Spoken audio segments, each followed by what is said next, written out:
Assalamualaikum warahmatullahi wabarakatuh. Kembali lagi bersama saya di channel PBA C54.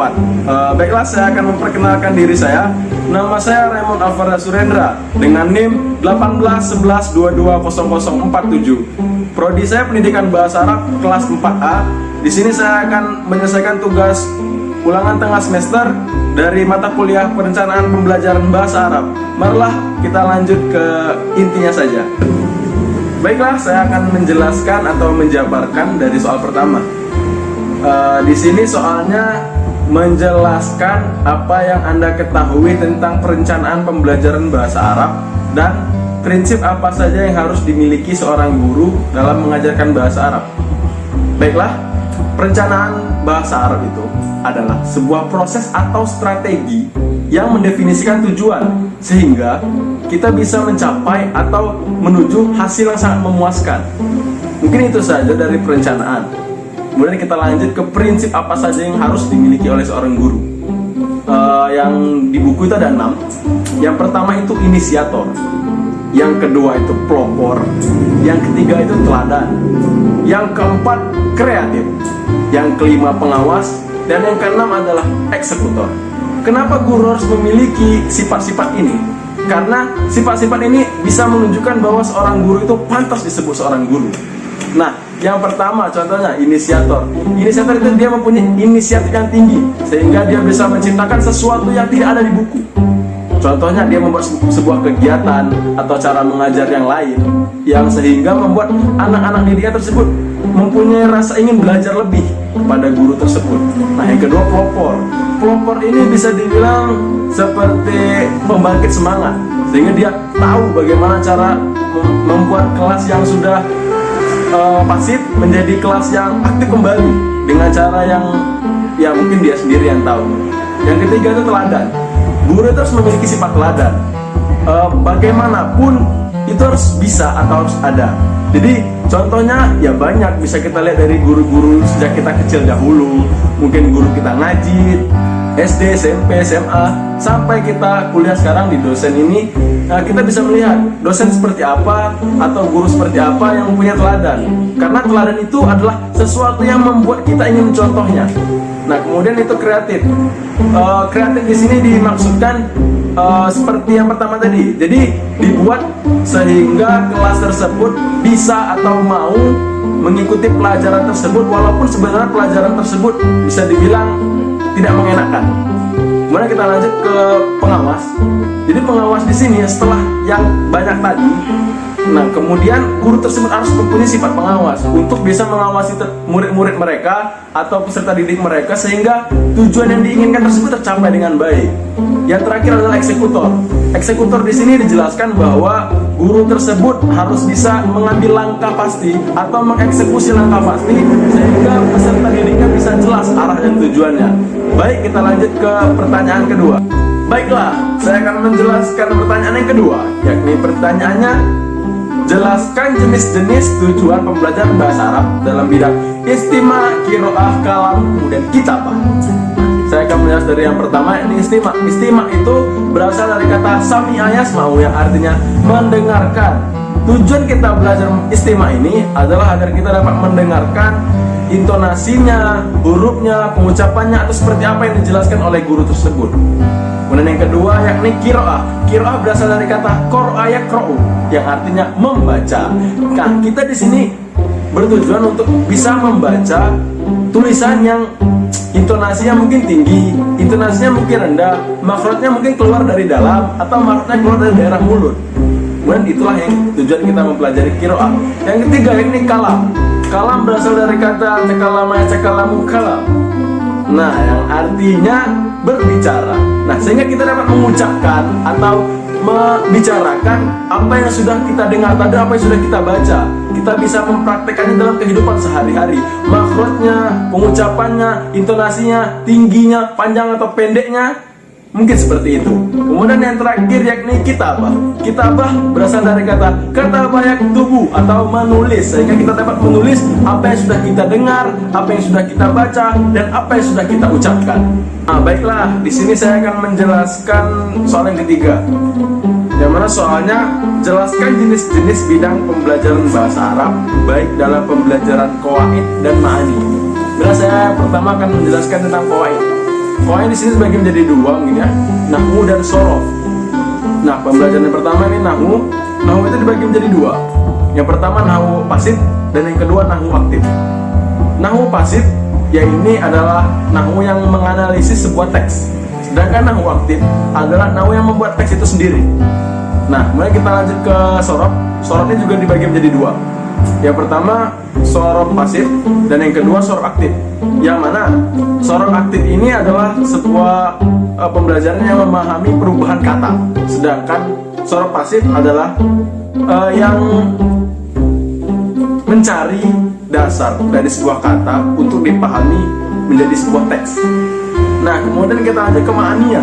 Ma'ani sendiri adalah pemahaman sebuah teks yang berasal dari kosakata yang kemudian berkaitan pada sebuah kalimat yang kemudian dari kalimat tersebut menjadi sebuah pembelajaran atau sebuah penerjemahan dalam sebuah kata. Nah, kemudian ma'ani ini juga dibagi menjadi dua, yakni kosakata atau mufradat dan juga terjemah. Jadi yang pertama, kosakata ini atau mufradat ini dijelaskan dalam beberapa cakupan yang cukup panjang yang mungkin bisa saya ringkas saja dalam metode pembelajaran. Nah, dalam metode pembelajaran tersebut, kosakata yang atau mufradat yang dimaksud ini adalah cara pembelajaran atau cara pemberian dari seorang guru kepada muridnya atau kepada peserta didiknya. Nah, yang mana ketika seorang guru mengajarkan kepada peserta didik bahwa mufradat ini atau kosakata ini mempunyai trik atau cara-caranya sendiri. Contoh singkatnya saja, seperti seorang guru menjelaskan tentang mufradat kepada anak muridnya tentang, contohnya aja pakai bahasa ibu. Contohnya ya, kursi, bahasa Arabnya kursiyun. Itu dari sebuah kosakata. Kemudian kalau contoh yang terjemahnya, mungkin kalau seorang guru atau seorang pengajar menyampaikan materi ini kepada peserta didiknya, contohnya dia memberikan sebuah kata atau sebuah seperti kata kerja. Contohnya doroba yadribu, yakni memukul. Kemudian dia mengaitkannya kepada sebuah pekerjaan atau sebuah kalimat, sehingga dari pembelajaran yang pertama dari kata ini bisa menjadikan sebuah kalimat yang menyambung maknanya. Baiklah, saya akan menjelaskan pertanyaan yang keempat. Pertanyaan sendiri, jelaskan jenis-jenis pembelajaran bahasa Arab baik dalam pembelajaran istima, kalam, kiroah, dan kitabah. Saya akan menjelaskan dari yang pertama, ini istima. Istima ini adalah menaruh istima. Jadi kita tentang pembelajaran apa saja bebas yang bisa menganut atau mengarah ke pendengaran atau mendengarkan. Contoh pembelajaran seperti guru mengajarkan kita pelajaran apa saja, bisa dibilang seperti itu, yang nantinya kita di sana difokuskan untuk mendengar sehingga kita tahu pembelajaran ini mengarah ke sana dan nanti akan di sana. Nah, seperti itu. Yang kedua ini kalam. Kalam contohnya maharoh kalam ini adalah muhadharah, yakni pengucapan atau ya seperti tadi pembicaraannya, sehingga dapat bisa juga seperti muhadasah, perbincangan antara dua orang atau lebih. Nah, juga bisa mutolaah, kiroah, dan lain-lainnya. Kiroah di sini bisa dimasukkan, kenapa? Karena di kiroah sendiri ada pembacaan yang nantinya akan diucapkan seperti itu. Yakni ketiga yaitu adalah kiroah. Maharoh kiroah sendiri seperti nahwu, shorof, i'rab, istimbat ke bahasa yang bisa dibilang ke bahasa ibu lah ya, yang nantinya akan menjelaskan kita lebih mudah. Nah, di nahwu shorof sendiri mengapa bisa dimasukkan ke kiroah? Karena di dalamnya terdapat kaidah-kaidah atau penjelasan dari hal-hal lain yang nantinya akan kita baca. Nah, yang keempat ini kitabah. Maharoh kitabah tersendiri contohnya imla, insya, dan terjemah, yang nantinya kita akan menulis di sana, menulis dari sebuah apa yang kita dengar, apa yang kita ucapkan, dan apa yang sudah kita baca. Ya, baiklah, di sini kita akan menjelaskan dari soal nomor 5. Soalnya adalah jelaskan bagaimana peran pendidik dan peserta didik dalam membangun kelas yang menggairahkan. Kemudian kaidah seperti apa yang harus dibangun untuk mewujudkan kelas yang menggairahkan. Nah, di sini saya akan menjelaskan sedikit bagaimana peran pendidik dan peserta didik itu sendiri dalam membangun kelas yang menggairahkan. Yang pertama di sini bisa dibilang sama seperti soal yang nomor 1 tadi. seorang pendidik harus mempunyai sifat-sifat yang 6 tadi, yang sesuai dengan prinsip apa saja yang harus dimiliki oleh seorang guru atau seorang peserta atau seorang pendidik.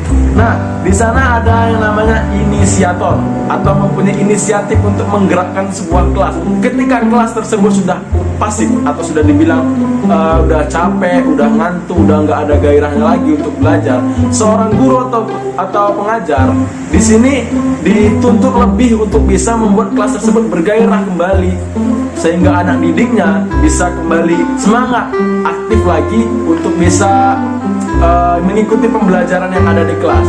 Nah, dari peserta didiknya sendiri itu juga ada beberapa hal yang harus dilakukan untuk bisa membuat tersebut bergairah. Contohnya saja ya, dia bisa bilang ke ibunya, "Bu, coba kalau misalnya kita udah ngantuk, kita kayak gini, kita pijit-pijitan, kita senam aja dulu Bu, atau mau ngapa-ngapain." Nah, bisa dibilang seperti itu ya.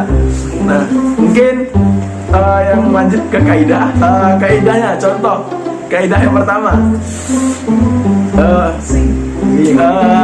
dia bisa membuat diskusi atau kesepakatan. Jadi peserta didik dan pendidiknya itu bisa bergabung bersama di kelas, berembuk bersama untuk mendiskusikan apa saja yang harus kita lakukan untuk kelas ini supaya lebih baik lagi. Dan mungkin di akhirnya nanti akan kita berikan sanksi ketika siapa saja yang melanggar dari hasil diskusi kita ini. Baiklah, saya akan menjelaskan dari soal nomor 6 atau soal yang terakhir ya. Kita sampai di penghujung acara. Nah, baiklah, di sini soalnya bagaimana cara merumuskan tujuan pembelajaran bahasa Arab. Nah, di sini ada beberapa aspek. Yang pertama yakni berjenjang. Berjenjang di sini bisa dibagi menjadi 3. Yang pertama dari jenjang pendek, jenjang menengah, dan jenjang panjang atau jenjang sangat jauh intinya ya. Ya, pendek di sini bisa dibilang seperti tugas harian dan bisa juga dibilang kayak PR. Nah, sedangkan nanti yang tengah, nah itu bisa dibilang seperti tugas semesteran. Nah, sedangkan yang panjangnya nanti itu bisa dibilang tugas, bukan tugas sih, seperti jenjang dia SD, SMP, SMA, bahkan sampai dia kuliah. Kemudian yang kedua kita pergi ke yang kedua. Yang kedua ini menyangkut beberapa aspek. Jadi aspek di sini bisa dibilang yang pertama bagaimana seorang guru menyampaikan. Setelah dia menyampaikan, nanti anak tersebut akan mengerjakan apa yang disampaikan oleh guru. Dan yang kedua, guru tersebut akan memberi penilaian tentang apa yang anak tersebut kerjakan. Dan nanti yang ketiganya, anak ini akan terjun ke masyarakat luas dan dia akan mempraktekkan apa saja yang telah dia dapatkan selama dia mengikuti pendidikan tersebut. Nah, sedangkan kita sampai ke yang ketiga. Yang ketiga ini alat mendesain bahasa Arab. Nah, di sini tujuan alat mendesain bahasa Arab bukan seperti mendesain-desain yang dimaksudkan ya. Nah, di sini mendesainnya diarahkan ke arah peserta didik. Jadi peserta didik di sini dia didesain untuk bisa mengarahkan bahasa ini ke jalur yang memang sebenarnya jalur bahasa Arab, bukan nantinya dia ketika dia belajar bahasa Arab, dia cuma terpotong di sana saja sehingga tidak ada jalur untuk jenjangnya selanjutnya nanti. Nah, mungkin ini saja pemaparan dari tugas ujian tengah semester saya dalam perencanaan pembelajaran bahasa Arab. Nah, mungkin kita akan bertemu di next video apabila ada tugas-tugas lainnya. Apabila saya ada tutur kata yang kurang berkenan, saya mohon maaf. Terima kasih untuk kalian semua. Jangan lupa like, comment, dan subscribe. Assalamualaikum warahmatullahi wabarakatuh. Subscribe itu gratis. Untuk teman-teman di rumah, jangan lupa sekarang sedang musim pandemi Corona atau COVID-19. Untuk kalian yang ingin keluar, yang ingin ada kebutuhan yang sangat penting sehingga tidak bisa membuat kalian diam di rumah, jangan lupa ketika kalian keluar bawa hand sanitizer-nya dan jangan lupa gunakan masker, karena kalian tidak akan terpapar virus apabila kalian tidak melawan virus tersebut. Terima kasih.